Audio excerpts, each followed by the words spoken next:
Hello and welcome to Movies, Films, and Flicks. I am Mark Hoffmeyer, and joining me is a man that put on 5 turtlenecks for this episode. It's John Levingood. But a really big like sweater turtleneck is what I want. Yeah, you got a waffle knit, large turtleneck, and then you have like was it Spreaker? What was Dieter from SNL? You have a very tight one, like an underlayer, and then you have a sort of let's see, like you like the turtlenecks go from like very loose to like what Mitch Hedberg says. It feels like you have a really like weak pair of hands choking you. That's what that's the Colin Firth one. Yeah. There's 27 turtlenecks in this movie, and Distractify has a ranking of all of them. And so there's Keira Knightley has like the Flashdance equivalent of a flashy turtleneck that like drapes diagonally down across her chest. That's a huge turtle. No, John. Okay, well, I have turtleneck sweaters. Like, I'm down for a turtleneck sweater. But have you ever worn a casual turtleneck around your home like Liam Neeson does? Okay, so I haven't, but I am also like a moderately plus-sized person, and the bigger I get, my neck stays the same, and so then I look like this ridiculously big person with this little neck. And so, if anyone's seen the movie Puppet Master, I'm like Pinhead. He wears a little turtleneck. Are you that creature from Beetlejuice too, with like the tiny? Isn't there like a little? Right, it just doesn't work. Yeah, that hunter. I feel like he had a turtleneck underneath his like his canvas hunter's jacket. Yeah. Yeah, me and turtlenecks look incredibly weird. Oh wow, I love a turtleneck. I just don't like a tight turtleneck. What's funny is that I like the way they feel, but then when I see how my whole body looks in them, I instantly hate the way I look. So I have not worn a turtleneck, no joke, since like undergrad. Yes, listen, I'm all about the Banshees of Inisherin turtlenecks, like nice wool, crafted by a octogenarian, beautiful, comfy, fits great. I just don't want a shirt turtleneck. I've never seen a point of having a shirt that's also a turtleneck. Like, I'll do a V-neck, I'll do a Henley. I don't want just a T-shirt you pull over your head that chokes your neck. That seems like the kind of stuff that they were selling back in the day at not Men's Warehouse. Why can't I think? Like not American Eagle, like Hollister. Yeah. Because it's a California store and it's never hot, but sometimes you want a long sleeve turtleneck. I think that would be my torture. There's so many movies where, people are getting, their fingernails plucked out, they're getting their nose squeezed, they're getting their eyes poked. They wouldn't have to do any of that to me. They would just put me in a turtleneck, and I would cave immediately. The rebel base is on Tatooine. I would just tell them immediately, like, there, take it, go. Just get me out of this turtleneck, John. I would freak out.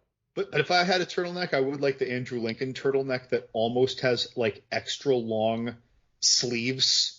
Or it's just such a stretchy sweater that you can stretch out the sleeves like you're kind of like a Hogwarts wizard when you forgot your gloves. Oh yeah, that one's beautiful when he goes walking away to the Dido song and he's slapping the stuff. Listen, I'm all about a sweater like a jacket turtleneck, but it's not a shirt. That scene makes me laugh, John, because so Andrew Lincoln's character, right? His best friend gets married, Chiwetel Ejiofor. His best friend Peter gets married to Juliet, and Mark absolutely is in love with Juliet, but he's an absolute turd to her. So then she comes to his place to see the footage he shot. Then she finds out that he's in love with her, but he's been acting like a brat with her all the time. But then that's his best friend, and he would never say anything. So at that moment, all you can do is walk outside, listen to Dido, and just be like, man, this is bad. This is not good. So Mark, that was a bad look on Mark. He got caught. Did you see the deleted scene? Did you know there's 30-some minutes of deleted scenes in this film? I don't know if I knew, or if I knew that a long time ago and long forgot it. I'm probably subplots. Somewhere around 50 times seeing this movie. So. Got it. You should watch the deleted scenes because there's entire subplots. But Mark is actually a successful artist, and he does a bunch of nudes. So they go to his museum. It's Alan Rickman, Emma Thompson, his duplicitous assistant, and Mark.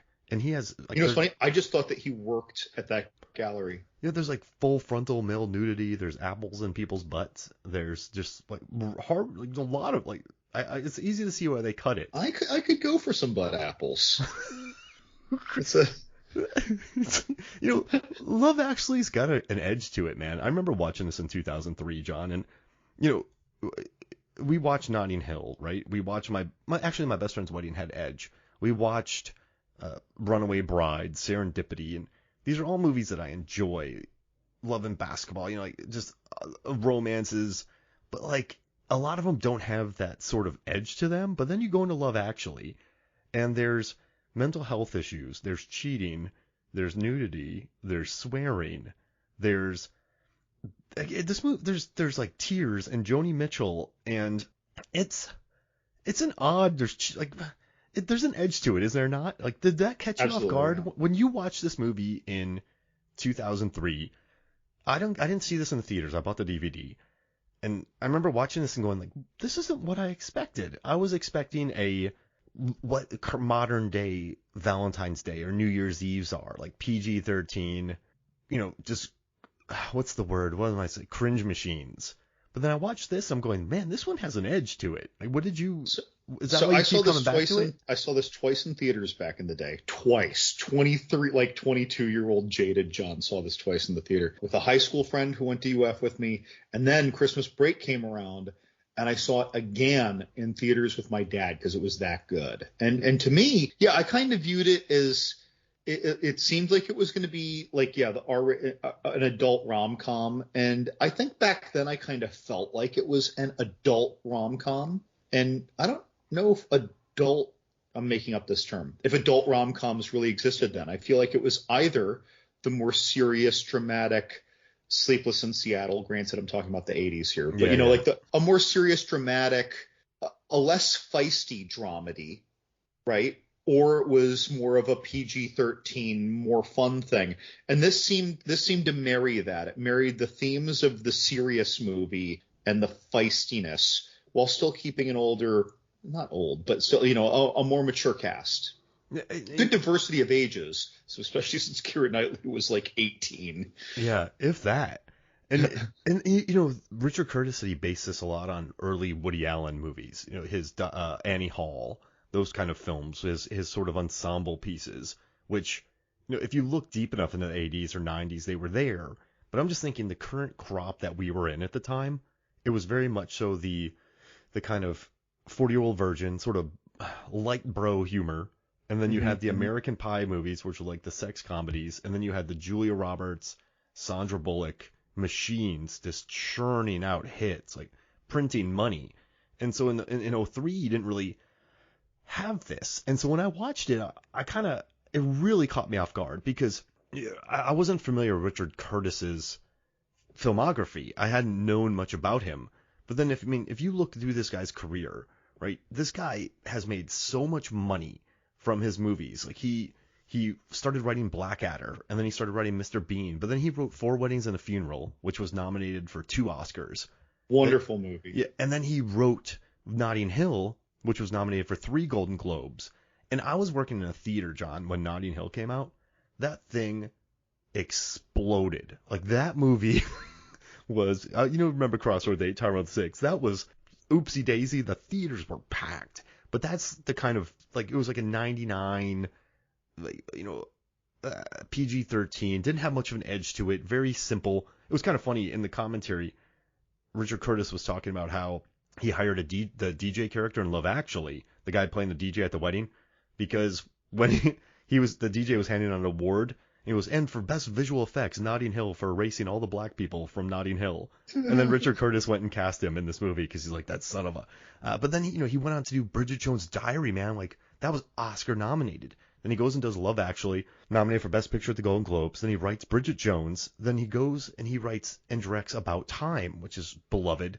And then he just wrote Yesterday, which made, what, 100 and something million? Was a sleeper hit. I enjoyed that. Yeah. Like, this guy knows how to. I don't know. He just does a good job of. He sticks in the rom-com lane, but he finds an angle that people really go after, and they get nominated a lot, and they're very memorable. He stages romance and longing and just all dimensions of a relationship. He stages them well. We always talk about horror movies cultivating dread and tension, and we seldom talk about cultivation of moods in other genres.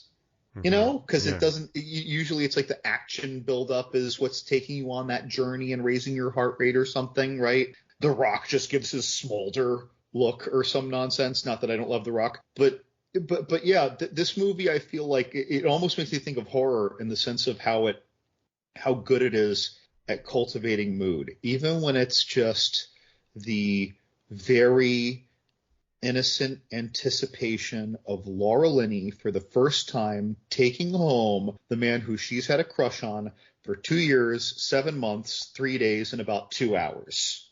Yeah.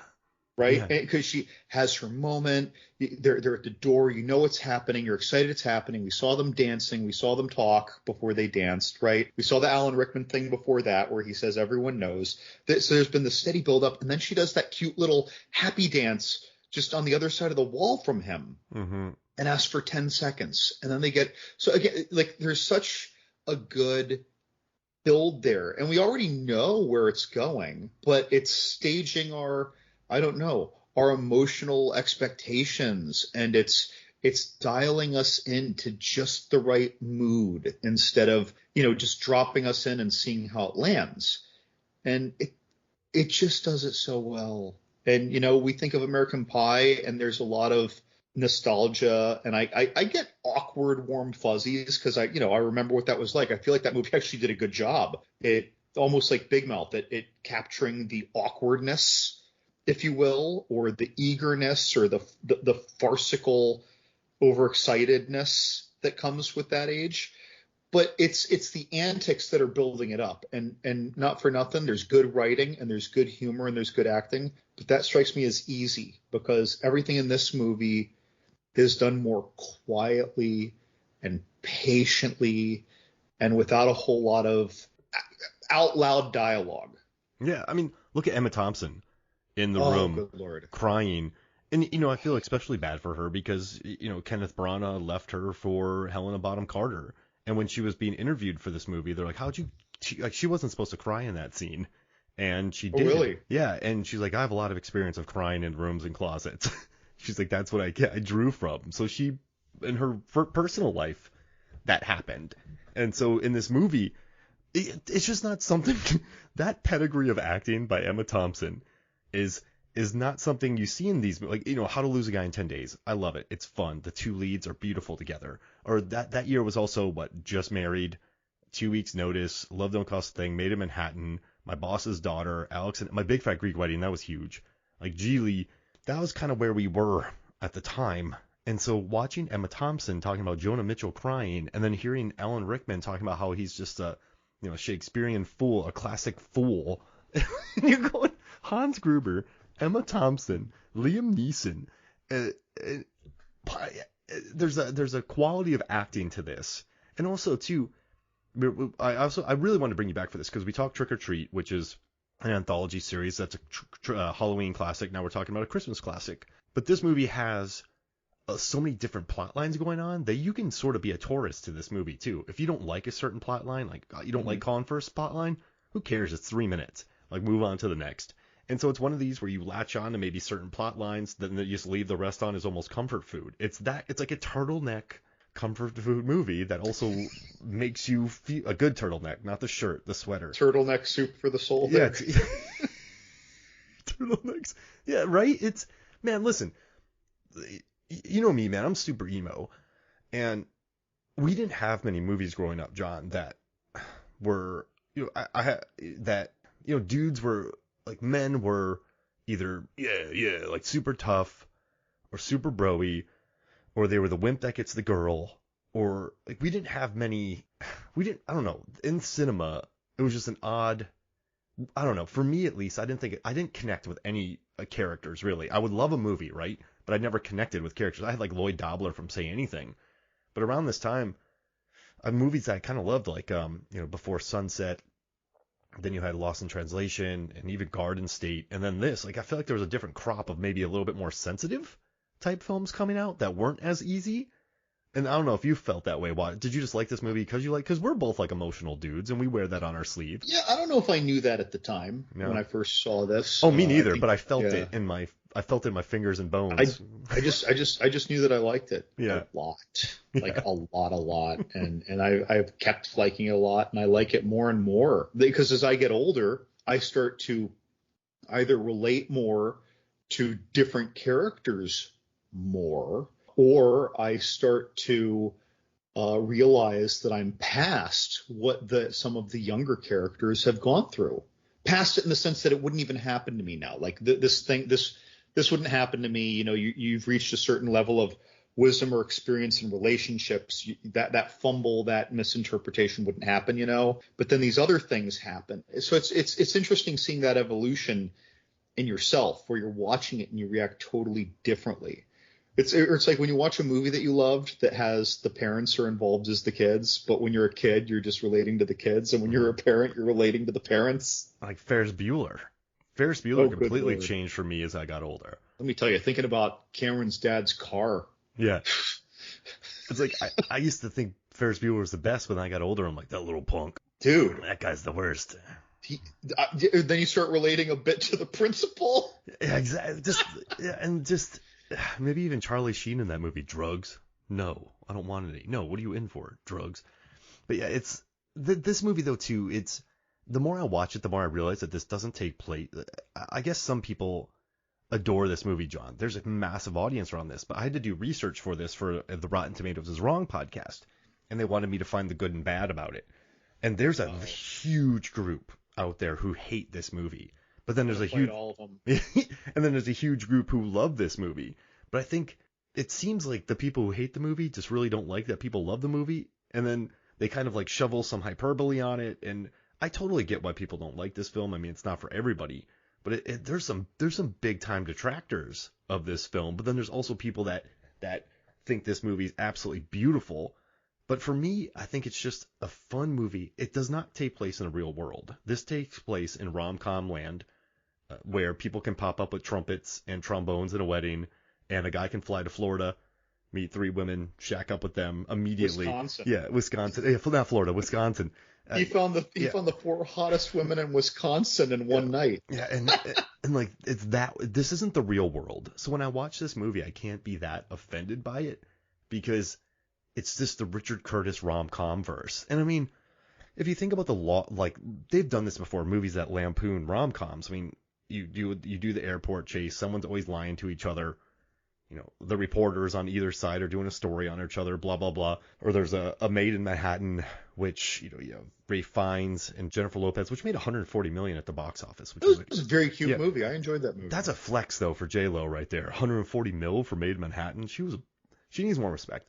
But yeah, I guess what I'm getting at is, for me, I've always just been able to enjoy this movie. I know that it's sweet. I know that it's saccharine, but I also really appreciate the edge and the performances and the people he got together for it. I don't think it didn't hit me. It didn't make me super emotional, like maybe like a Lost in Translation or like a Before Sunset did, but I just adore this film. I think it takes some challenges. It's different enough. It has a personality, and I dig it.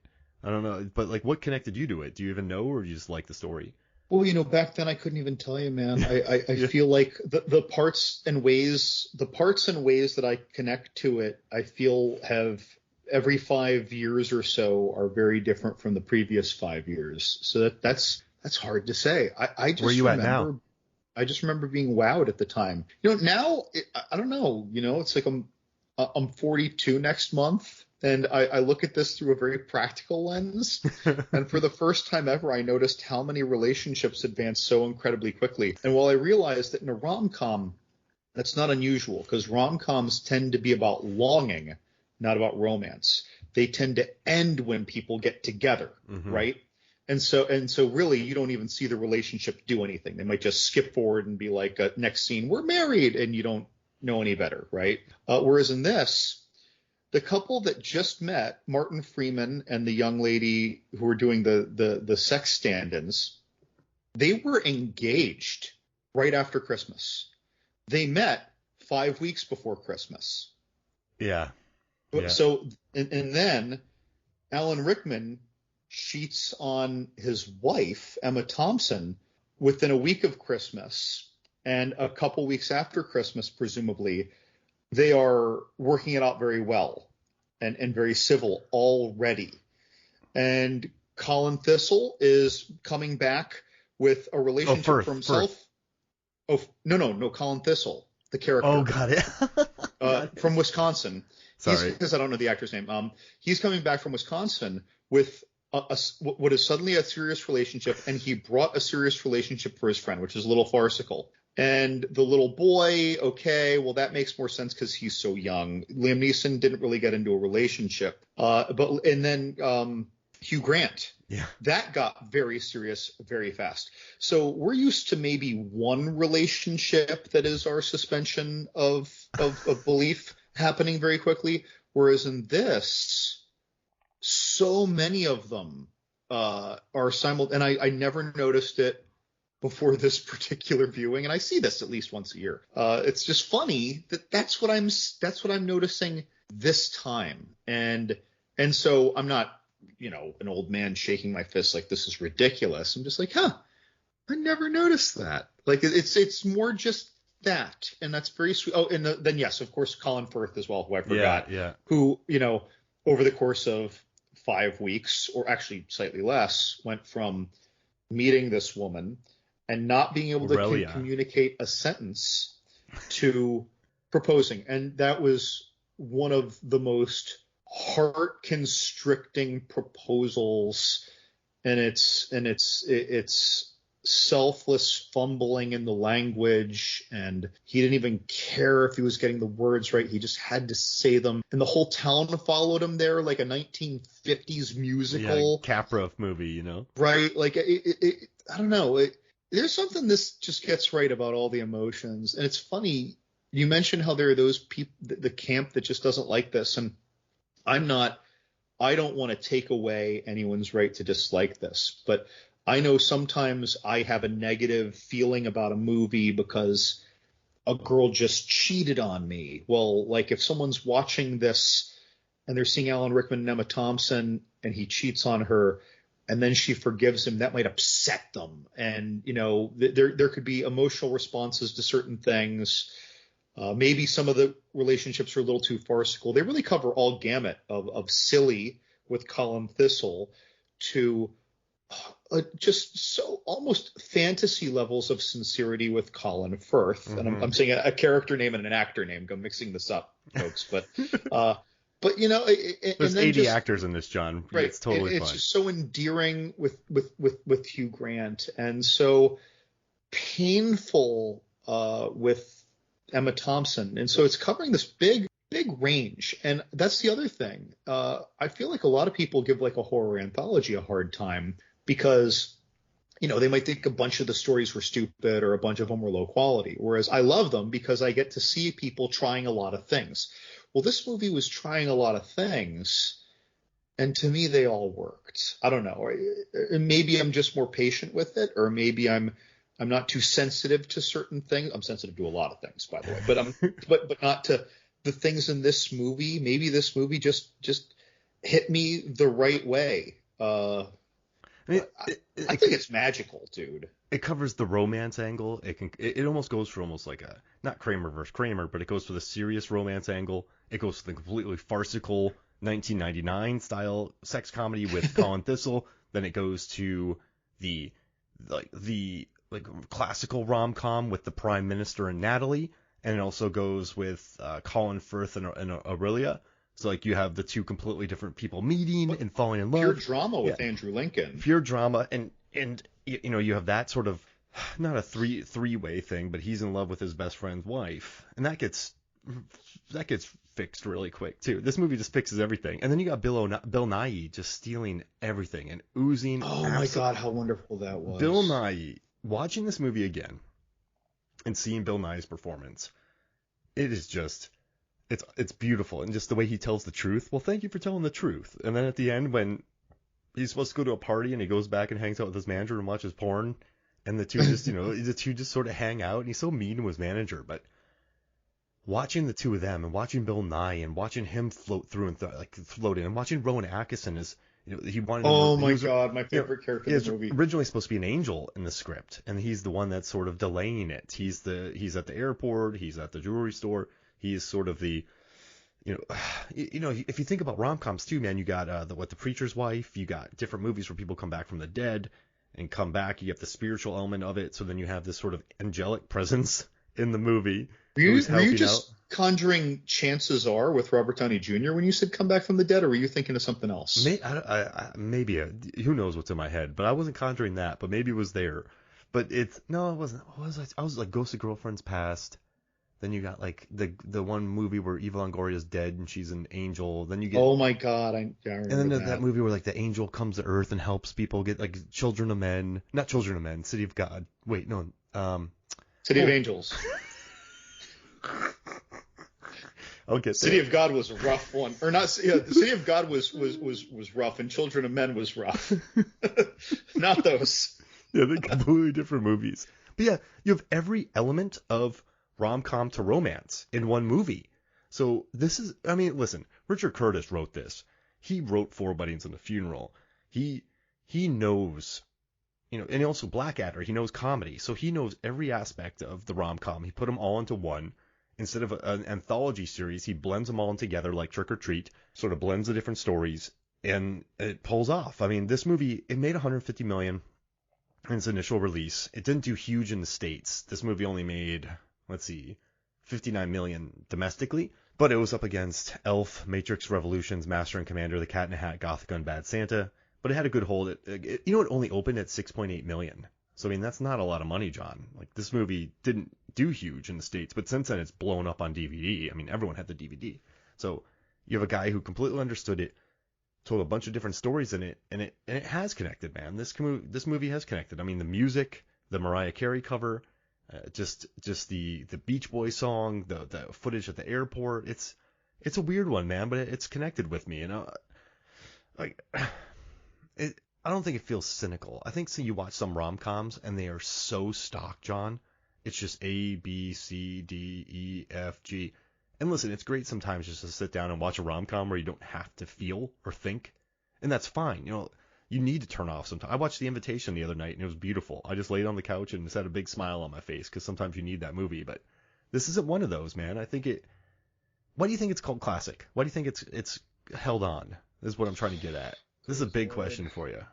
Well, I don't know. It might be that even if someone didn't like the bulk of the variety, it would be hard for an individual to watch this and not very strongly connect to a character or two, whether it was from their own experience or even, say, in Liam Neeson's case, or from the son's view of Liam Neeson's case, seeing a parent of yours lose another parent. And I don't think it really matters if they're 85 or 45, they're losing someone that they couldn't imagine their life without. And you're watching that. So, or you might have known someone who's cheated on someone and immediately regretted the worst decision of their life. Mm-hmm. It doesn't mean that they deserve to be forgiven.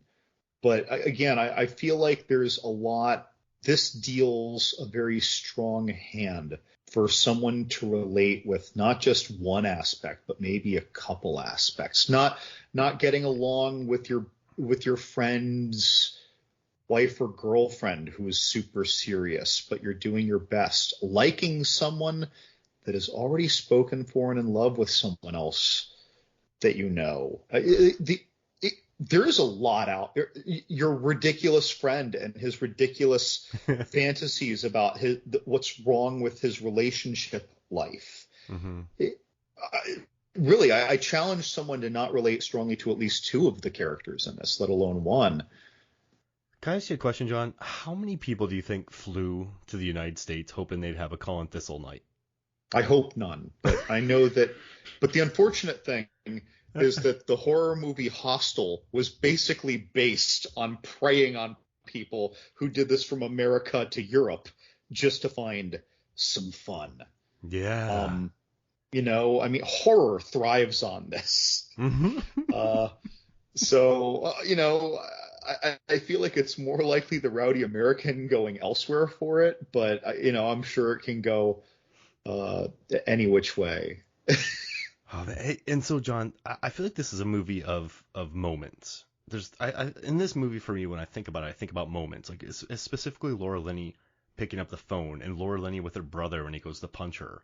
Like it's such a sad thing, but she's not just going to turn that off. Her whole life, she's probably been taking these calls, so she's not going to change it the night she meets Rodrigo. Oh gosh, what's his name? Rodrigo Santoro. So they're not going to. She's not going to change her life because of that. Like it's just a really interesting thing for a movie because in another movie, she would just stay with Carl, not pick up the phone. It's like that moment just when he tries to hit her and she grabs it. I remember watching that for the first time and going like, "Whoa, this. Wait, what am I watching here? This is quite different." But I really dug it, and I like the relationship between Hugh Grant and Martine McCutcheon, Natalie. Like he wrote the movie for Natalie, but then he changed the name in the script to another like he had her name in the script, but then he had to change it to Natalie. So when she read for it, she didn't know that she already had the part. If that makes sense. Sure. And just watching them in the car with the little kid in between them, and then his driver starts singing. Like I adore that moment. And oh my God, that Scottish bass. Yeah.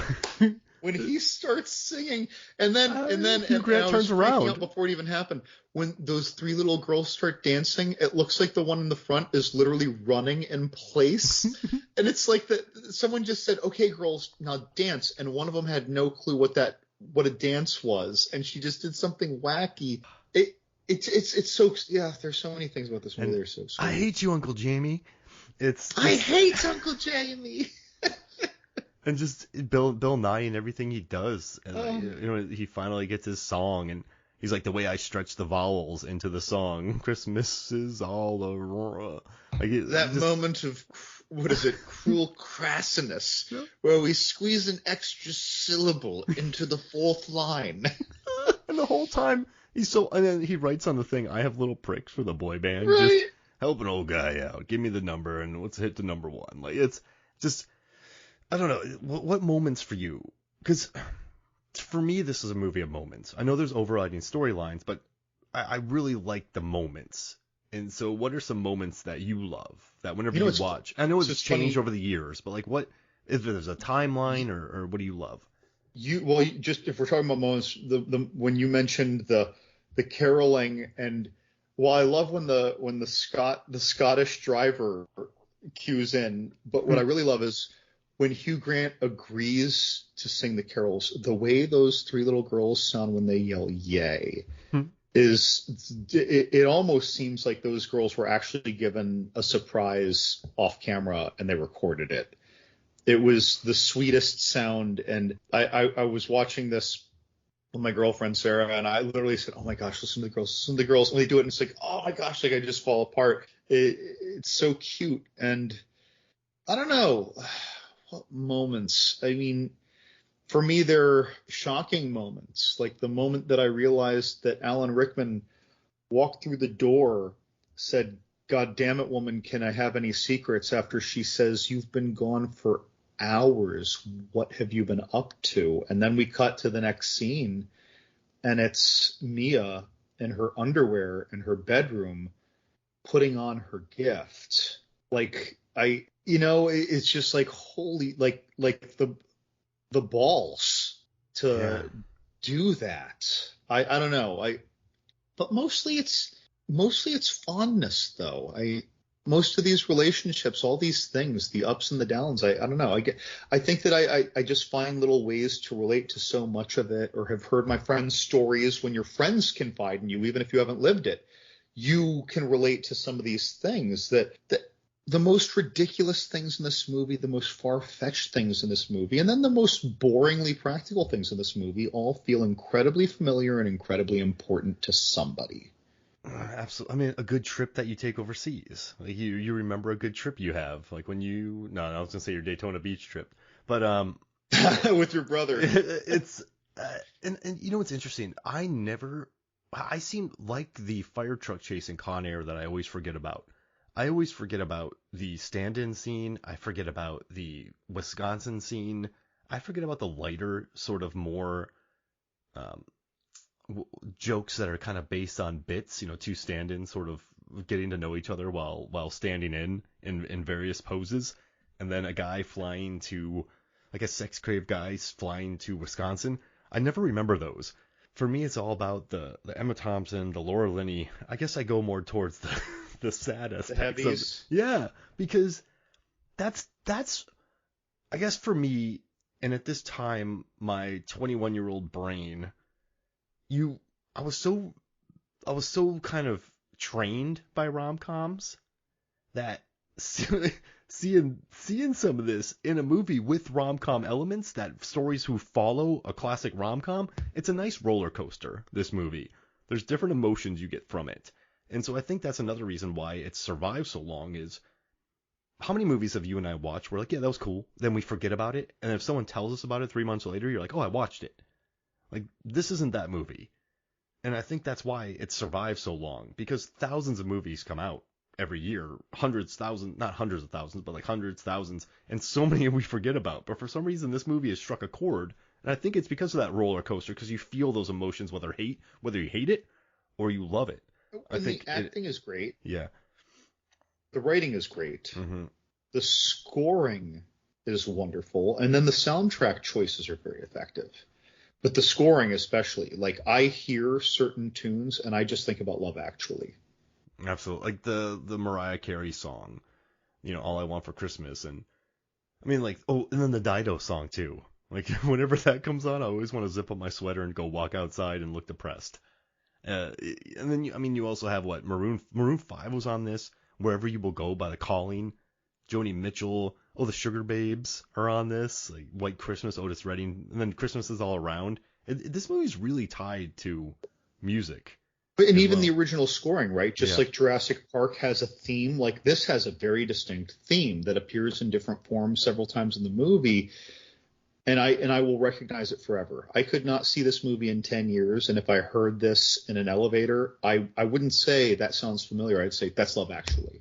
Absolutely. Just like people would to the Jurassic Park theme. They won't say, oh, what is it? No, they know it's the Jurassic Park, or a Star Wars theme. You know what I mean? These are very obvious. To me, this is one of those. And I don't think I'd remember that if the rest of the movie wasn't so damn effective.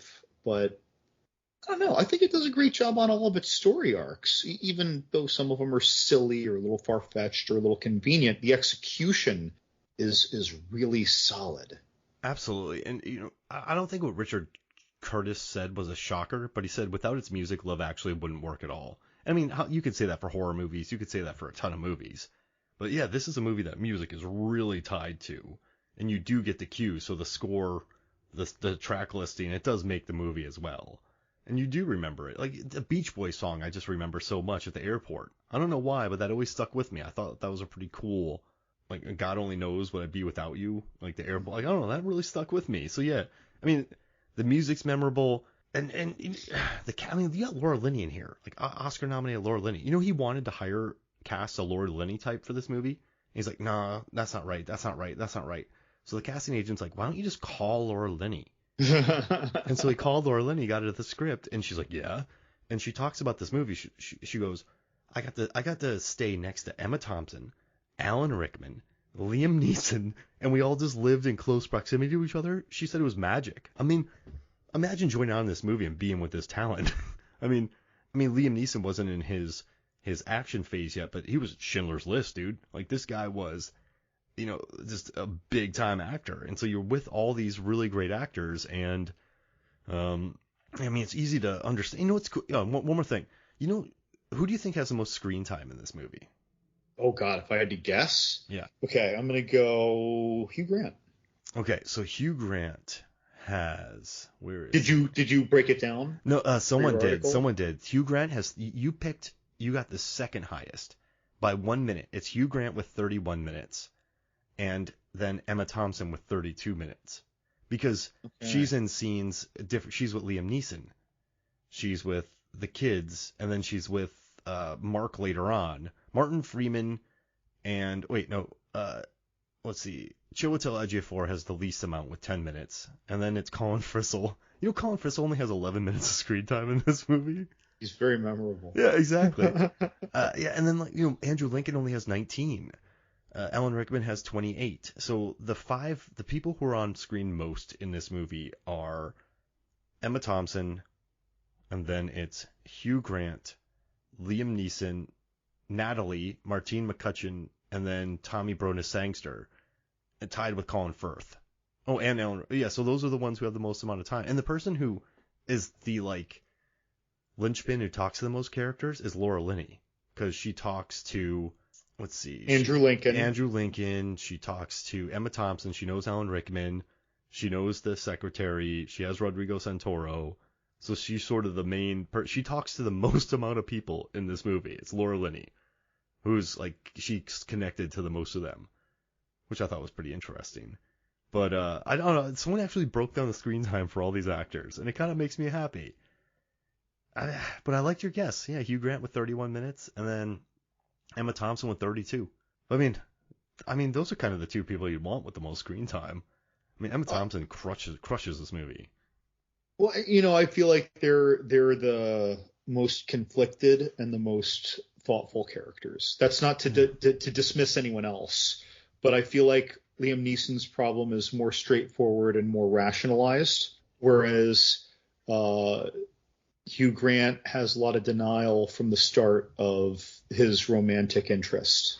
And Emma Thompson is questioning something she sees before us, literally challenges her husband with "be careful there," and then the cat and mouse of the gift, and then the realization, and then her emotional journey, and then forgiving her husband. Like these are tougher, more thoughtful things for me. Yeah, I guess Laura Linney's challenge is great. It's not as discussed. It's told through images. Yeah, and it's told hard. But then see on the other end of that, Colin Firth, he's kind of a middling ground. It's a very simple story. It's just a story of longing. It's actually the classic, like Tom Hanks almost longing kind of movie. And then on the other end of the spectrum, Colin Frissell, least film time, but guess what? His dialogue is the most exuberant. It's almost all with exclamation points. It makes sense. There's no thoughtful realization or earned catharsis. It's all radicalized. So it makes sense that he gets the least. You don't have to think about it. Yeah. No, you don't need to think about that. There's no earned catharsis. I love that. Yeah, it's a great way to put it. Oh, I love it. Right, he wins, and you want to high five him, but it's ridiculous. It's ridiculous how he wins. It's like the dream sequence in Waiting when those two stoner kitchen boys are in their rap video surrounded by big butted hoes or whatever, right? Like if they earned that at the end of a movie and it wasn't a dream, you'd want to high five the ridiculousness, but it's totally unearned. No, yeah, absolutely unearned.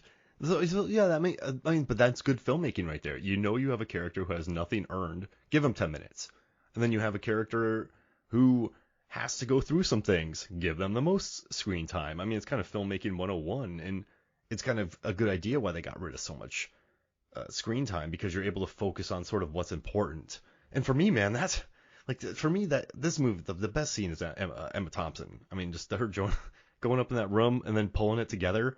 Man, I got goosebumps just talking about it. Now, I did something though, John. I went through and I found all the lists. And there's a lot of lists that rank the characters from worst to best, or the subplots from worst to best. I'm putting you on the spot. There's a lot of characters in here. There's a lot of groupings. There's a lot of subplots. So I don't think it's going to be tough for you to get this right. But I want you to pick the most popular plot of the entire movie, so the different plot lines, and I want you to pick the least popular. So what do you think is the most popular plot line? Well, I don't know what popular means, because there's good and there's popular. Least annoying, least divisive, heart-tugging, nice. Boy, you see, I think the nicest is Liam Neeson's, but I don't think that's actually it.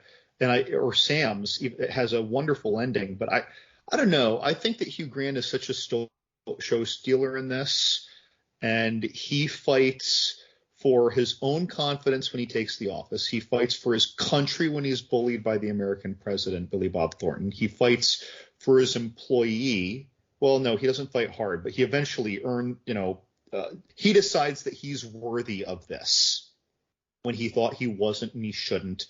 And it was a very sweet mutual interest. I want to go with him. And it doesn't hurt that he gives that incredibly warm, heart-tingling opening narration. And the dance scene. And, oh, God. Oof. That he didn't want to do, and they saved it for the last day of shooting, and he was lip-syncing during it, which made the edit impossible because it's really hard to sync together. So I'd put him at number one. So I love that you did that. Now, what do you think is last? Honestly, I'm going to say Emma Thompson and Alan Rickman because people are upset about it emotionally. Either that or Colin Frissell because it's ridiculous. Do you want to hear the answer? Okay, give it to me. So you were right. Your first guess was right. It's Daniel, Sam, and Joanna because he teaches the drums, the singing. They love that subplot. Okay. People love that because it's the least, like, it's not a dude going to Wisconsin. It's very straightforward. I want to get my son feeling better. He has a crush on a girl. Let's teach him drums. Let's bond.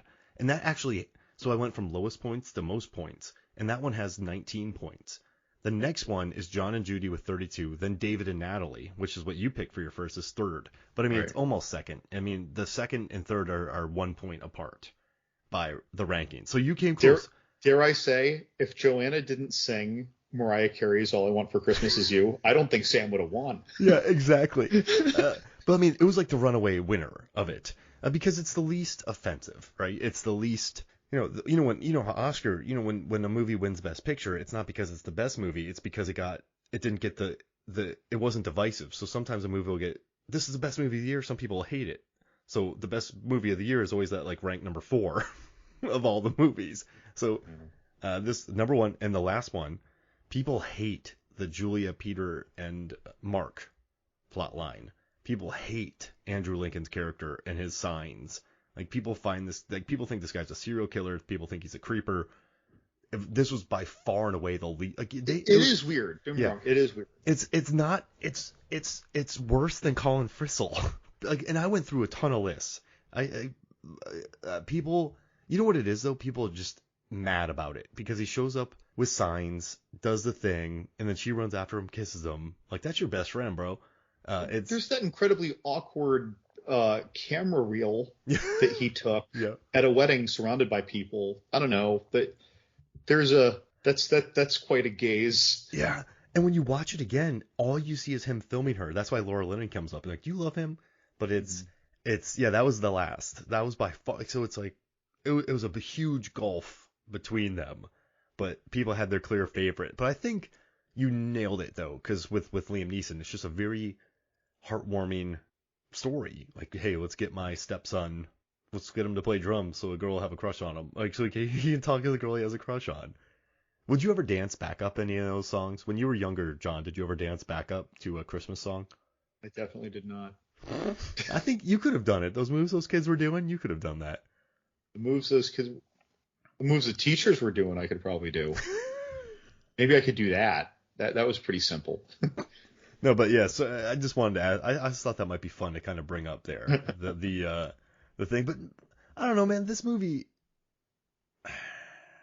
I like it. I know that's not anything articulate, but I think cult classics have personality. And this movie was a hit when it came out, but I think to remain a hit or to remain with word of mouth or to build a cult-like audience, it has to have a personality, don't you think? Yeah. Yeah.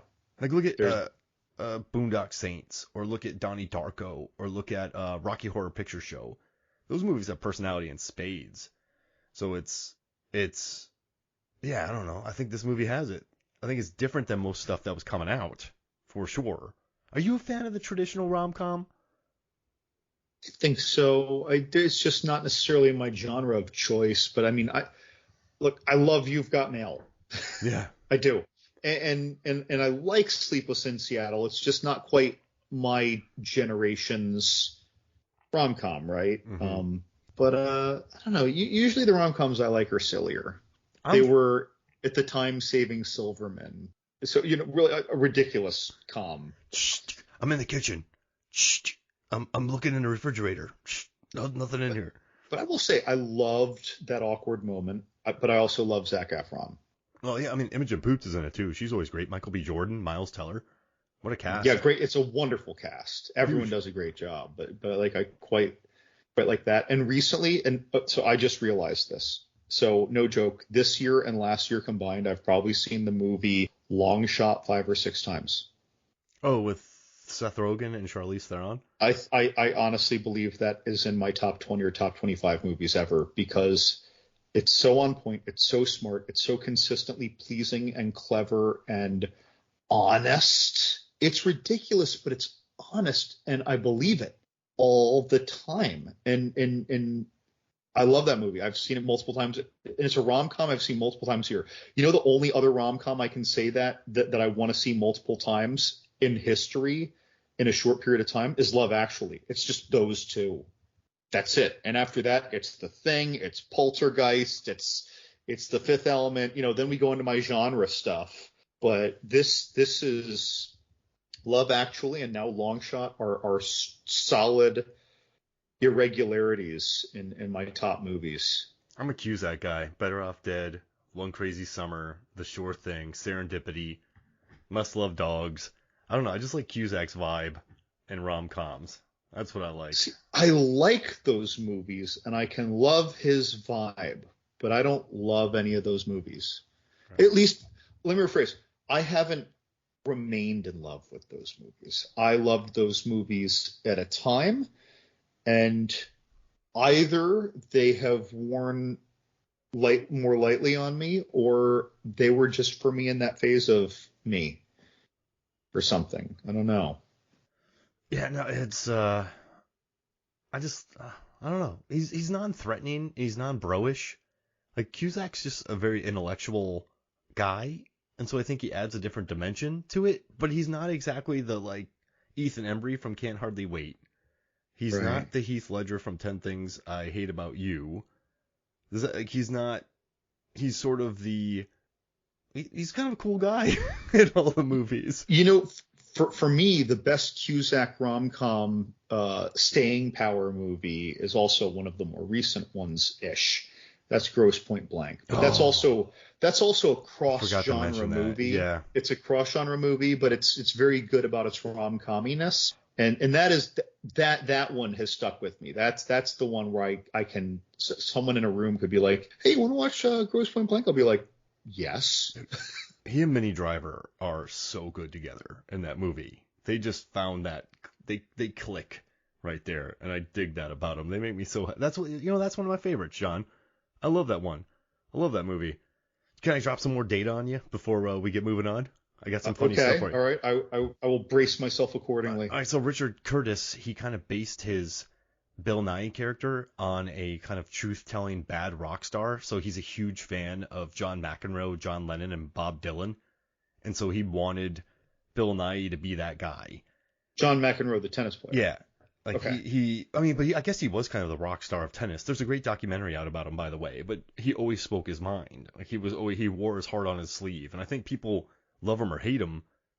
That guy was telling you the truth, the truth of what was going on. And that can, I think people who always tell the truth can become quite pompous and full of themselves because I'm the one who says the truth. Like, no, it's kind of subjective what you're saying. But he likes that there are people out there who at least aren't telling the truth but speak their mind, and they tell you what they're thinking. Because, John, when someone says something to you and you're like, just tell me the truth, it's cool. Like, just let me know. Like, I know what's going on. Just tell me. Like, we're fine. And they're like, no, like, it's annoying. So he based that on that, which made me pretty happy.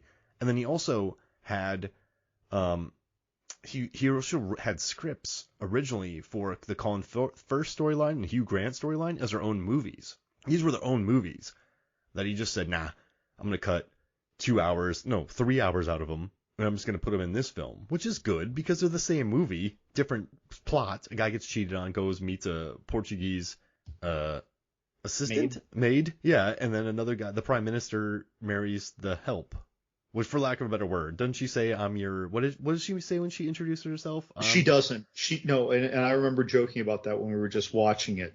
He's in charge of the house.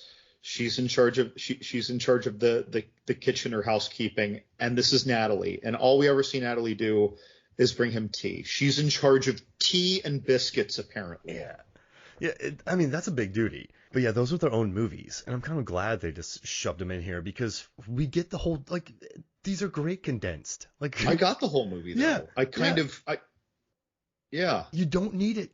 You don't need it. They like each other. She gets fired. They tell this entire movie in 28 minutes. And it's wonderful. And also, too, I was reading this thing about this. It says this movie has a plot line for every moment in your relationship, from first crush to the grave. And I think that's what we've already covered, and that's why people love most about it. So that makes me happy. I told you about the Laura Linney thing, and Richard Curtis, he didn't even know if he wanted to make this a holiday film. He's like, I don't know, and it takes place in the leading up to it, but I just thought it might be pretty good because it's Christmas.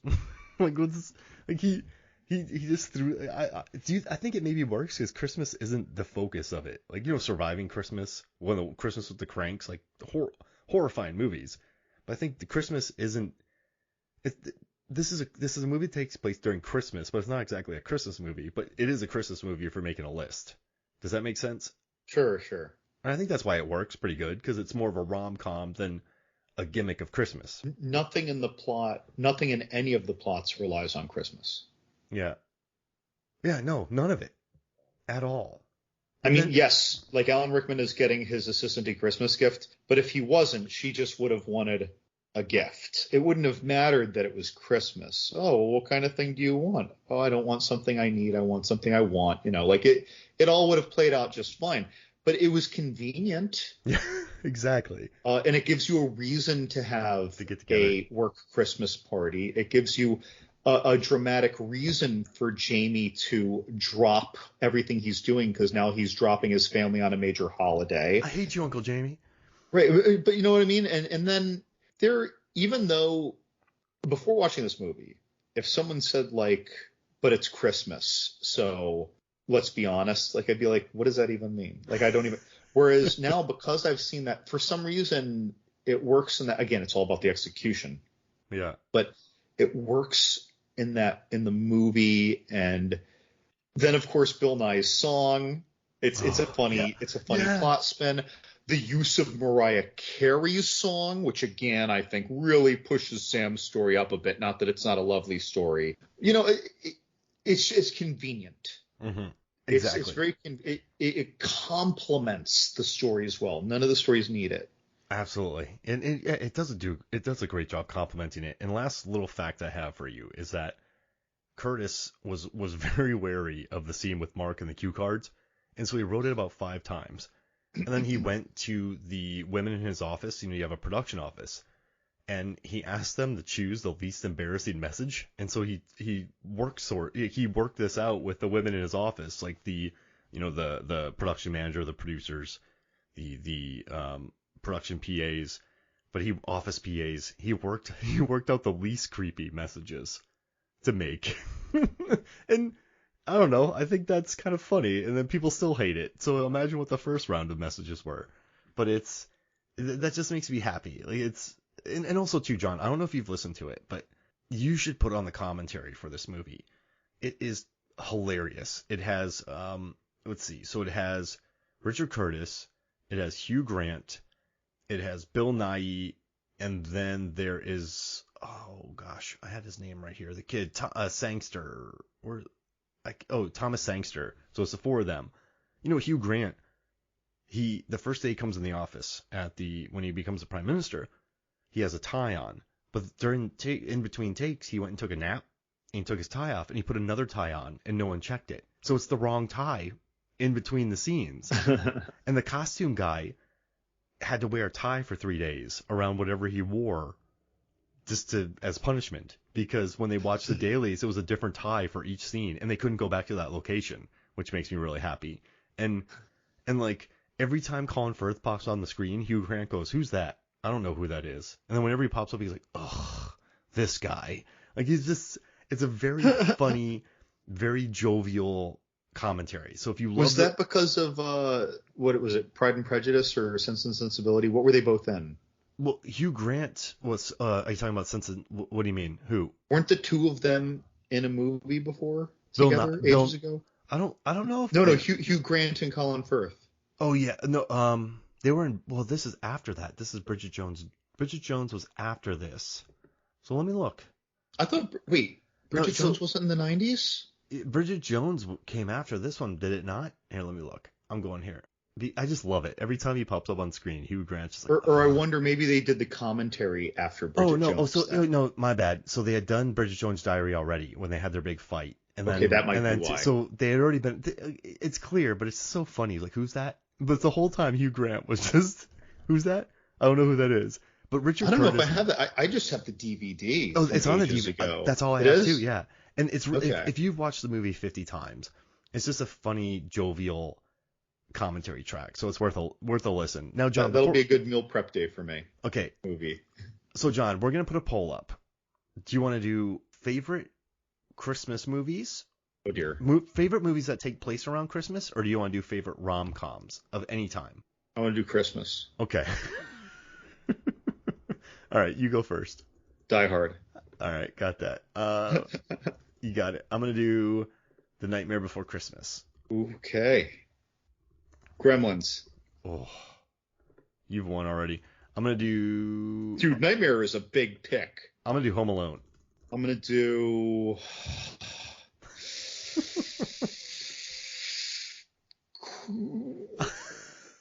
National Lampoon's Christmas Vacation. Oh, okay. I like that. National Lampoon's Christmas Vacation. Oh, I have a really good one here. National Lampoon. If I don't write this down, I will forget it. Christmas Vacation. Batman Returns.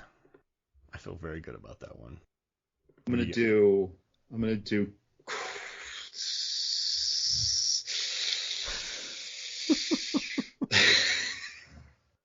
Krampus. I want Krampus. Oh, Krampus. I love that. I'm gonna do Kiss Kiss Bang Bang. Oh yeah. I'm gonna do the. John's sweating over here, everybody. I just want you to know, and it's amazing. Do I want? Ooh, Last Christmas. Black Christmas. Yes, you do. The original. Do I want Black Christmas? No, I don't.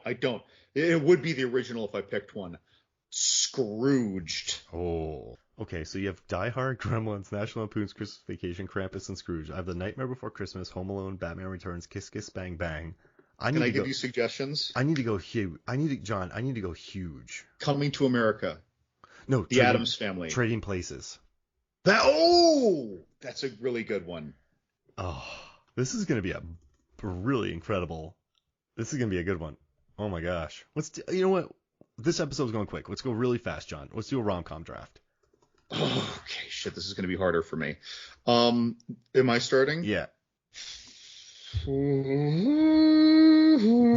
Okay, well, long shot. Oh, there we go. Hey, good job. I'm going to take Grosse Pointe Blank. Love Actually. I thought the screen froze there for a little bit. You went really still. I was like, John, are you still there? All right, let's see. Oh, man. Okay, so rom-coms.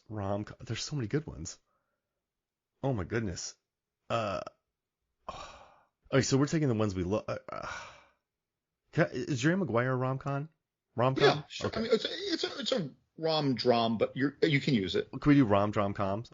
I think that you can call it a drama or a rom-com. Got it. You know what I mean? Yeah. I feel like Well, thank you. It's like if we were picking best horror movies and you're like Alien and someone's like, that's a sci-fi movie. It's like, bro, chill out. Like, it's both. It's a dark, psychological, dark fantasy. So you're taking... Yeah, I took Jerry Maguire. That's a good pick. I want... Just Friends just doesn't quite hit it for me. Really? No, not that's a Christmas movie, too. Notting Hill. Ooh. Notting Hill. All right, I'm gonna do Always Be My Maybe because you got some people I like a lot in there. All right, who you got? This is tough for me, man. I just.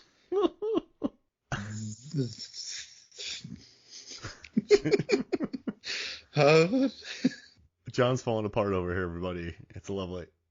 You've Got Mail. Oh, that's a good pick. You've Got Mail. Okay, I'm gonna take Harold and Maude. That's a crazy movie. I'm gonna take Harold and Maude. Why not? Let's do that. Ooh, Warm Bodies. I forgot to. Oh yeah, that's a good one. All right, so you have Long Shot, Love Actually, Notting Hill. You've Got Mail. I have Grosse Pointe Blank, Jerry Maguire, Always Be My Maybe, Harold and Maude. All right, I'm going The Proposal. Oh, that's it. You know what? You got Ryan Reynolds in there. Dude, I was trying to think of the movie that I liked more than just Friends as a rom-com, and it wasn't springing to mind, and it just did. Oh, man. All right, so now I'm up last, and I got to pick one.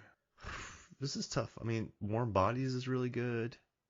Ooh, The Lost City that just came out is really good. Oh, that's really good. I loved that movie. Oh, yeah, that one's fun. I would love to talk about that. Great cheese tray. So good. Oh, God, yeah. I'm going to do Moonstruck. I think it's kind of a drama. What does IMDb say? Romance comedy. So I'm going to take all right, I'm going to take that. Wait, no. Yeah. I'm going to take It Could Happen to You. That's it. Oh, Bridget Fonda and Nick Cage? Yeah. So I have Grosse Pointe Blank, Jerry Maguire, Always Be My Maybe, Harold and Maude, It Could Happen to You. You have Long Shot, Love Actually, Notting Hill, You've Got Mail, and The Proposal. And you can vote on this in Movies, Films, and Flicks Facebook. Head over there, like our page, follow us, join our tournaments. It's fun. So, John, anything else you got to say about Love Actually? I don't know, man. I'm not trying to change anyone's mind. If someone's listening and they weren't a fan of the movie, part of you wants to be like, well, come on, guys, give it another chance. But you know what? They probably have, and they've made their decision, and that's fine. I just love it. If someone's listening and they haven't watched this, super hard recommend. It's a good date night movie, whether it's a second date or a date night with your wife. It's a nice holiday movie. It has a little bit of heaviness, but it's mostly a nice, light, sincere movie. So, again, if you haven't seen this, I feel like everyone should. I don't know. That's all I got. Everyone does a great job. It's such a warm movie. Thank you for joining me, John. I like this. Two emotional dudes got to talk about a movie they've loved since 2003, and I love it. Two dudes who are like a combined almost 500 pounds and 13 feet of Scandinavian dude. We throw people out. We're both surprisingly emotional men, John, and so it's kind of fun. It's okay, but the older I get, the more I embrace it, man. I think growing up, being emotional is weird. So now I'm like, no, well, you know what? I want to be emotional. I'm like, let me cry during all these movies. I'm totally happy doing it. But just let it out. Hey, where can people find you, John? Well, naturally, since I've been talking about romantic and Christmas movies this whole time, they can find me on John's Horror Corner just about anywhere.